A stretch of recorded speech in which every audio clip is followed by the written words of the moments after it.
Okay, so today the presentation topic is about the graph neural network.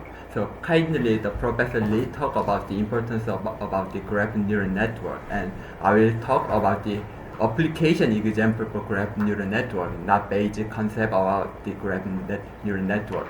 So if you are wondering about the basic concept or fundamental background of the graph neural network, I highly recommend to watch some of YouTube video or some of the basic paper I refer during today's presentation. So anyway, thank you for coming today, and I will talk about the application example. So during the presentation, I will talk a little bit slowly. So if you have any question, then you can interrupt your presentation. So I will answer to my best. So if you have any question, feel free to ask anything. And I'm not kind of the expertise about the graph neural network, but I will do my best. So anyway, we will ask in last. Okay. So then I will first about the AlphaFold. Why do we need to learn about graph neural network and power of the graph neural network? And AlphaFold is a kind of the typical example of the application about the graph neural network. And I do not need to mention about the power of the AlphaFold.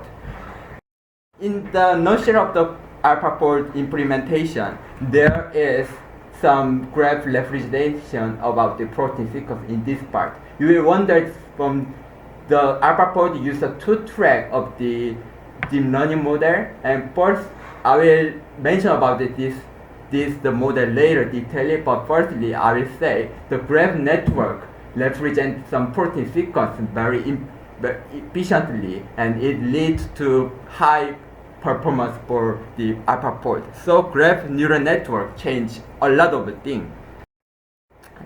So today's topic I will talk about the deep learning and briefly talk about the graph neural network, about some of the typical examples. And the main focus is the application about the graph neural network because we are interested in the bioinformatics.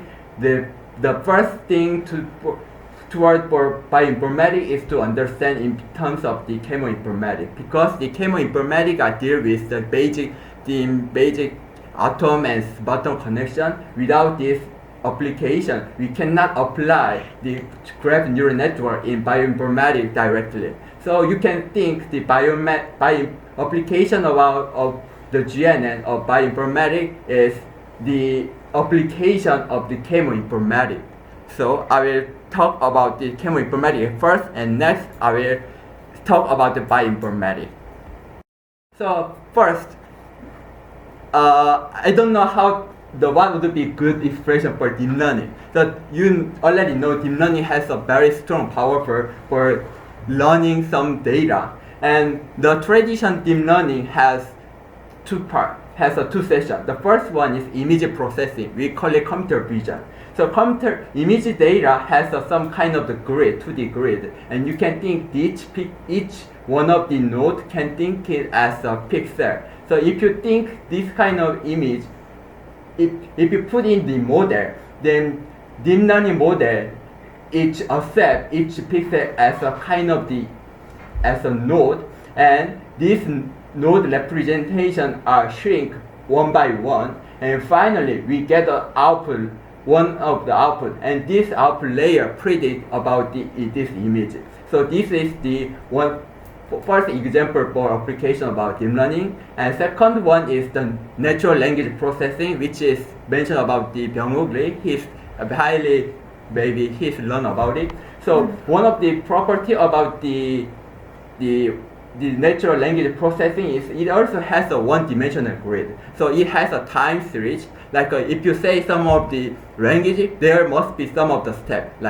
And we represent this step one-dimensional step as a kind of time series. We put this kind of data into some of the format of the model system, and this network predict whether this inputted text or speech are A or B or C or D kind of thing. So this is the core about the deep learning currently. How about graph neural network? What is the difference between the traditional neural network and graph neural network? So as I mentioned earlier, this image input, the model for this image data is named as the convolution neural network, and the model for natural language processing is named as the RNN, which is the recurrent neural network. And these two of them are required. Each data has a specific format. For example, the image should have a grid, 2D grid, x and y axis. And this also natural language processing model also require one-dimensional grid as a time series or this kind of format. But the graph neural network do not require this kind of the grid. And you can think the definition about the graph do not have some fixed point. So graph neural network can accept this network as an input data, which means graph neural network has an arbitrary size and complex topological structure. So it do not have any grid. It is very important thing in graph neural network. And then it do not have no fixed node ordering or reference point. What does that mean? So in case of the image or text, we can set one of the node as a reference point and we can make a grid. But in case of the network or in case of the graph, it do not have any reference point, and it is very complex to represent.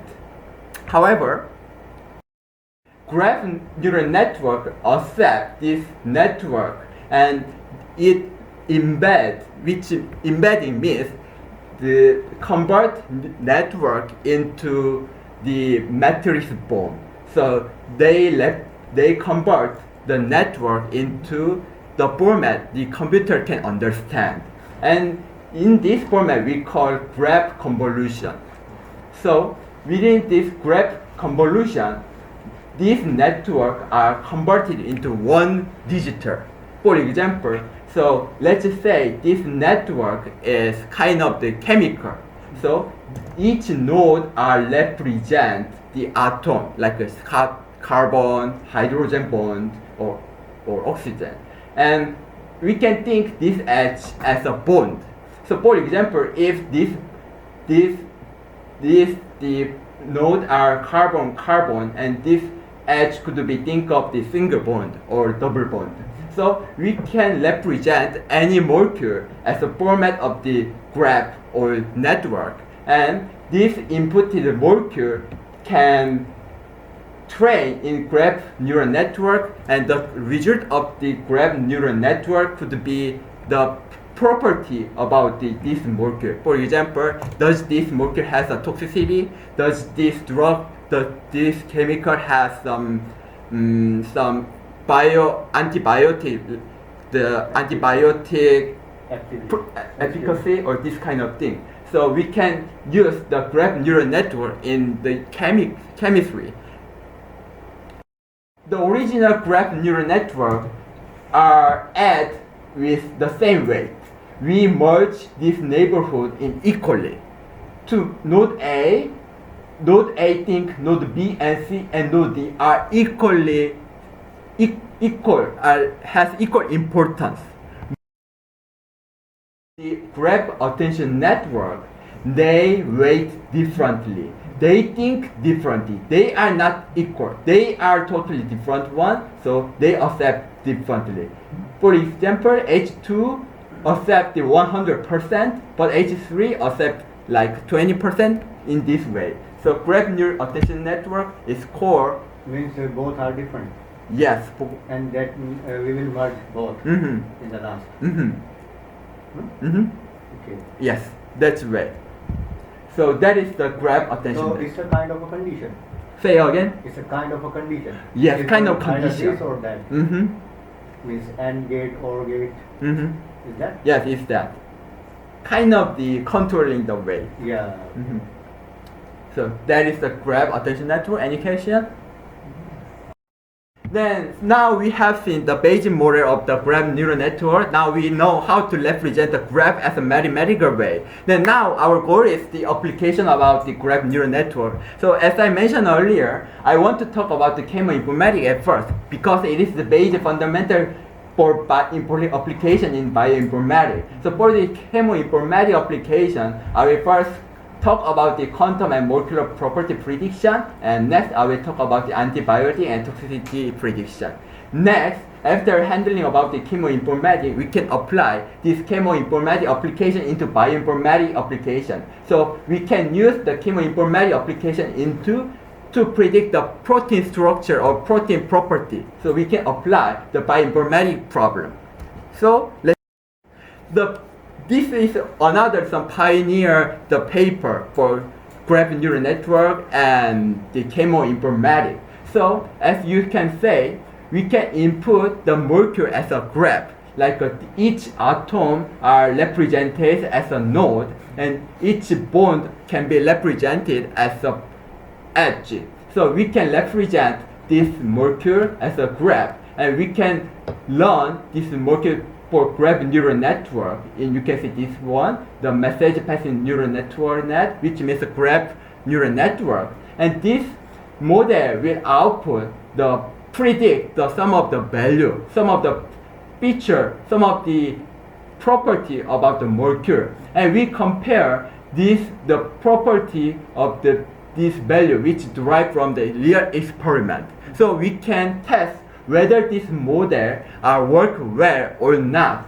So in this case, the graph neural network predict the quantum property of the molecule very well. So these are the feature, the property of the molecule. So if you learn about the organic chemistry, then you are familiar with this kind of the language. The HOMO means the highest the energy about the orbital which are not occupied by electron, and LOMO means the lower than HOMO, one energy lower, one more lower than energy, and we call it lower LUMO. And the game means the difference between the HOMO and LUMO, and some of the enthalpy, entropy, free energy, and some of things. And even they predict the structural information like omega, alpha, and these things. So you can see, if we train the graph neural network with this molecular representation, then this model, here is the output of the model, this model are predict very well. So you can see this is the error between the experimental value and predicted value, and this difference is very low, which means the graph neural network can't predict the molecular property from the structure. Okay, what does that mean? So before the graph neural network was advanced, what the people in cheminformatics do is do the feature engineering by themselves with a lot of the huge time. But now graph neural network do not require feature engineering from the structure information. Just put the structure. Then the graph neural network will predict the property. So it's amazing work for graph neural work and cheminformatics. It's kind of the game changer. Mm-hmm. Then our goal is apply this technique to more advanced problem. But there is some limitation about this. Even so, we have successfully represent the molecular information. There is some challenge in the representation. For example, the different molecular property depends on local chemical environment. For example, each molecular has a kind of the panel part or some ethyl part. This part has a different local environment. So one of the clever research team from the KAIST have very brilliant solution. So they use the two ideas. So first idea is add the attention weight, which I mentioned previously. If I add attention weight, then we think we can consider the local chemical differently, not equally. So this is one idea. And second idea is to update the rate of the node state, which means the gating node. So by using the update rate differently, we can update the local chemical information. What does that mean? Attention mechanism to add interaction between the nodes. And the other one is gate connection mechanism to add the only useful information. So by using these two concepts, now graph neural network can understand molecular structure property very well. So people, when applying this attention and gate mechanism, this GCM means the original graph neural network model, which we mentioned at first. It accepts the information equally, and it accepts every information. So you can see the color means the cluster of the molecule. You can see in this picture, and different color means different molecular property. But you can see, even though there should be share some same color, they have some different color. You can see it's kind of not distinguishable. But if you add the attention mechanism, they use a different way for each local environment. They learn more better than GCN, and they test gate mechanism also, and similarly, these gate mechanism work better than the original graph neural network. Then Kai's team combine everything. They add graph neural network. They add the attention and gate mechanism to original graph neural network. And finally, the molecule has the graph neural network can distinguish the molecular structure. So they can now, the graph neural network can distinguish its property. So this is another picture. So people applying the attention and gate mechanism, the graph neural network do not distinguish well about the molecular property. You can see these are the hydrophobic part, and this part should be hydrophilic part, but it is not distinguished very well. But by adding one by one, graph neural network can learn about the hydrophilic part and hydrophobic part. And finally, by adding both of the attention mechanism and gate mechanism, they finally understand the chemical environment. So you can see this hydrophobic part has a different color representation with the hydrophilic part. So graph neural network now finally can understand structure, and they predict the structure, the property of the molecule. Then what can we do by using this model? So Kai's team go one more step. So they use the graph neural network, which they made by themselves, to predict the drug target interaction. So they input two information.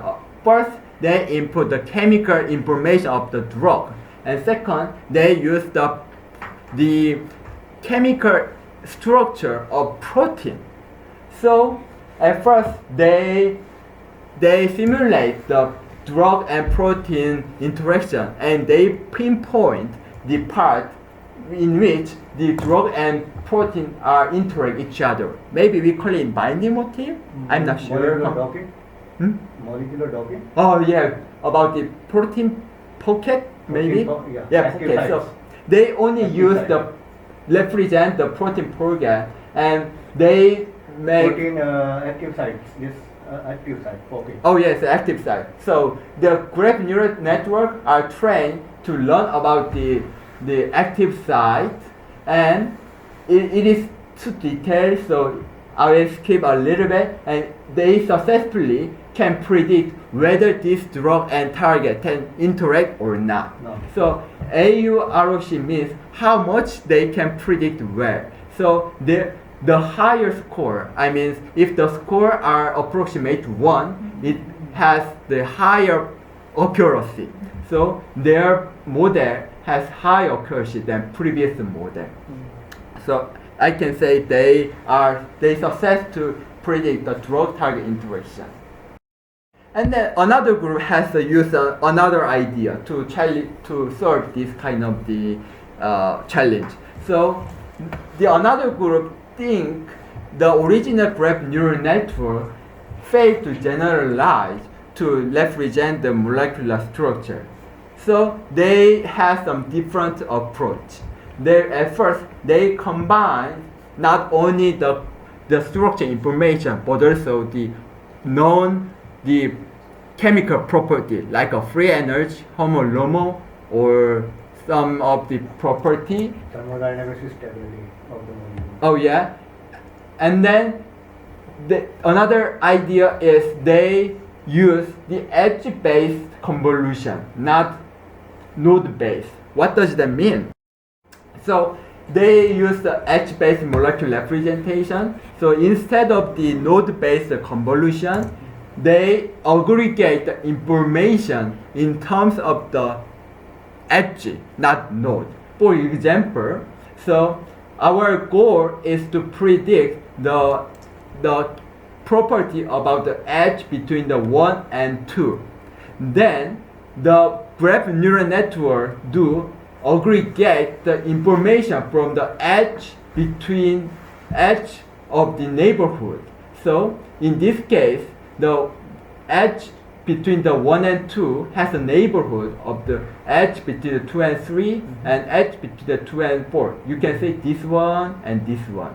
So this edge get information from this edge and this edge. So you can see this edge information are here and this edge information are here, and they combine this information, and it is same as the original graph neural network, and they add this message and their information as it is, and they combine the information, and they use this information to represent the property about the edge between the 1 and 2.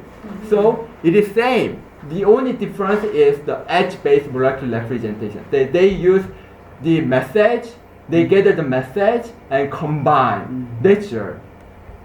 What They also can apply the other method like GRU and GAT in this way. Oh yeah, so they can make it.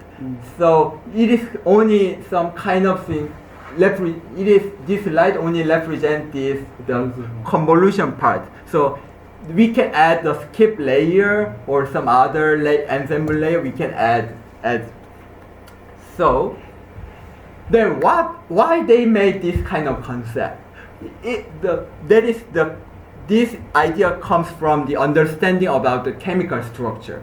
So if we represent the chemical structure in a node-based representation, if this chemical has kind of the circle, then this representation has iterate forever, does not end. Forever, circle and circle.